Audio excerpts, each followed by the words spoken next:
Hi guys, welcome to ENFJ. Today we're going to be talking about emotions from an INTJ and ENFJ perspective. Take it away, Ian. Just want to talk a bit about emotions and how we deal with those things, because obviously INTJ, ENFJ pretty much polar opposite in how we deal with what we're feeling.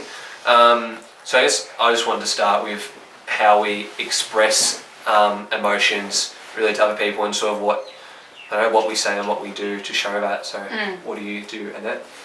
I tend to have real difficulty expressing more what I feel verbally to other people, so I tend to act it through actions. And I like giving gifts and things like that to express what I feel, as opposed to telling the person straight out that I love them or something like that. Yeah. Okay. Yeah. And do you prefer to receive in the same way? Yeah. Yeah. Okay, that's interesting.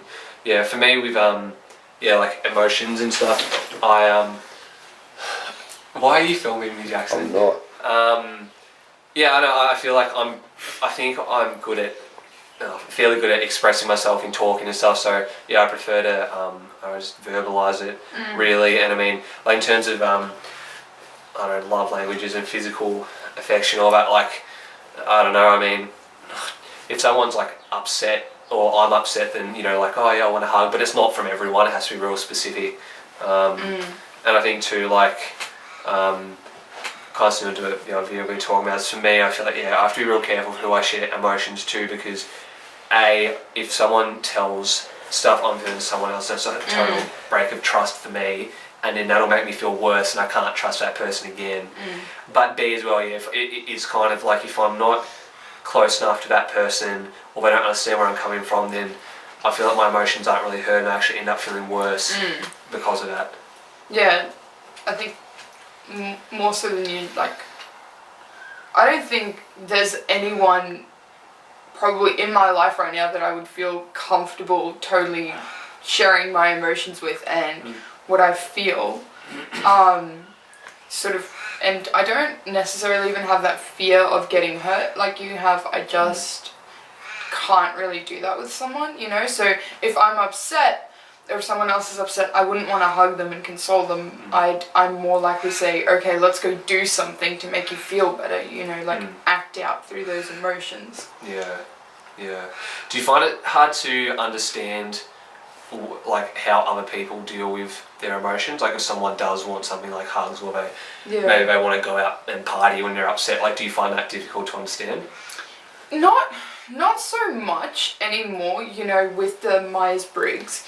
You can understand that people act differently, and that's really opened up for me to understanding why people act a certain way. But I find it's really difficult sometimes for me to understand why certain people are upset about things. So if someone's sad because, what's a good reason? A good reason to be sad. No, it's like a good example to use, because I sometimes think that people get just upset at the stupidest things. I get really frustrated at them because they're sad at this thing, and I don't know why they're being sad. Okay, what you mean, yeah. And I can't empathize with their reason more often than not. Like, I can't feel what they're feeling, and that just makes me angry towards them. Yeah. I empathise, like Peter's saying, with music a lot, and I use music to understand things. And interestingly enough, the music I've been listening to lately is like veteran soldier music, and like how the effects of war has had on them, and it ranges from like metalcore to like Tom Waits jazz and stuff. Anyway, there's one song from Rambo actually I was listening to, and it really upset me. Like, I was really torn up, and I was like, really sad. Anyway, I told a friend of mine who, I think they're an INTJ, and they were just kind of like, oh, that sucks. And it's like, that's not what I needed from you. Like, I didn't tell you about, I know it sucks, How would you, like, is that something that you've experienced before, or? See, I feel like that is a little bit more ambiguous for me, because I do play music. Okay. And I find that, like, probably, I wouldn't say different to most INTJs, but like you said, like that example, that's not quite me, because I feel like I understand the theory behind music and why certain pieces of music make us feel sad and why others make us feel happy. And for me, that is a really good tool to share my feelings. So if someone says they're sad by this piece of music, I'm like, okay, yes, I know why you're sad because the music had this in it, you know? You can like logically sort it out. Yeah, pretty much. Yeah. Typical. Yeah, no, that makes sense though. In terms of other people's emotions, which you touched on before, what would it take for someone else's emotions to affect yours? Oh, that's hard. No, well, I think it takes quite a bit for me to be affected by someone else's emotions. If I think a person's just sad for the sake of being sad, then I generally don't care. But it's more so if they were affected physically that I'm able to understand the reason for the sad. Okay, I'm going to use more the example of like my veganism here and why I empathize with animals, and it's not just like, oh, the animals are sad, but no, but it's like I can understand that animals have a central nervous system and they obviously feel a massive amount of pain when they go through what they do. So the logical step for me is then to try and prevent that. You know what I mean? It's not like, oh, I feel so sad, that sort of thing. You know, like. Yeah, I get what you mean. If I think the person is feeling physical pain or, you know, suffering because of that, I tend to empathize with their feelings a little bit more. Yeah. What about happiness? Like if someone's really happy, does that get you kind of hyped up? Oh, I wouldn't say it gets me hyped up. Like, I'm happy because I'm happy for them that they're happy, but that doesn't make me happy, you know? And I feel like more often than not, not really frustrates me, but, you know, or like if I'm sad and someone else is joyful, that won't make me happy. I'll stay sad, you know? I'll keep being internally focused on what I'm feeling because I just don't care what they're feeling, quite frankly, you know? Yeah. Which is an interesting contrast to me because I'm almost the complete opposite. Like, I have to even be careful what social situations I'm in because it's like, you know, certain people, if I'm having a great day and then I'm around people who drain me or they're real depressing or whatever, then I'm just like, and then I'll be miserable for the next 2 days. And then vice versa, if someone's real happy and I've not had a great day, if they're, you know, happy and then they're interested in me, then that's like, oh, okay, you know, now I'm happy. But at the same time, it has to relate to me. Like, I know people who get, you know, hyped or whatever when they go out partying or whatever, and it's like, you know, them being around me but being hyped up, that similar to you, that'll annoy me because it's like, well, you know, I don't feel that, so then stop acting that way around me, kind of thing. But basically, I don't put myself in situations where I'm not going to feel the same way as people. Yeah. But that's how I've been learning lately is to choose what situations to be around because then that's going to affect my emotions. And I think that's why I really hate that argument. It's like, oh, if you're sad, just think someone else has it worse. And you're like, well, that doesn't help me. That does not help me. I think for anyone with FE, that'll make you sadder, you know? Oh, I hate that because then I'm similar and then, you know, I've got friends who are in worse life situations than me and then I feel bad that I'm talking about my problems and then I'm like, oh, I'm such a douche, you know, like I'm talking about my own problems and then, you know, which is interesting. Yeah, it takes quite a bit for me to stop focusing on my own problems. You know, like I can see things on the news or hear about like my friends that are sad, but I still will only think about what I'm feeling, which that sounds horrible and selfish, but you know, I don't try and verbalize that and make that apparent, but if I'm being honest, that's what I feel, you know, like if I'm sad, someone else could have had their dog stolen or something, you know, I'll stay sad about my problems. Things like the news and stuff, and like for me it's like it doesn't really affect me, but as soon as I start thinking about it, then I'm just like So I think that's a really fascinating thing where I might be similar to you. Especially things like the things I get most sad about tend to be like human rights and animal rights issues. Like those are things that make me sad when I think about them. Yeah. Yeah, but Yeah, not so much just people issues, you know, like if Yeah. someone's having trouble with their friendship or their Yeah. relationship, I'm like, I really couldn't care. Like, People are gossiping. No, Yeah. oh, yeah.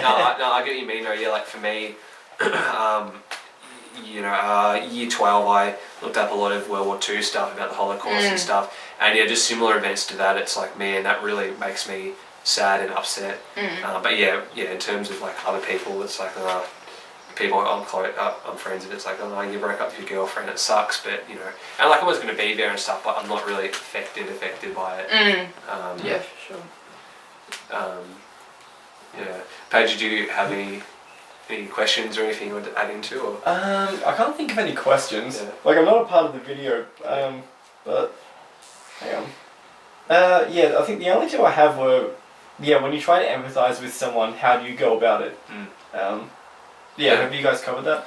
No, not really. See, that's a tough question because I don't try to empathize with people hardly ever. I either do it or I don't. Like I either feel sad for them or I don't, or I feel happy for them or I don't. Like I don't actively try and put myself in someone else's situation. Yeah, no, I see that.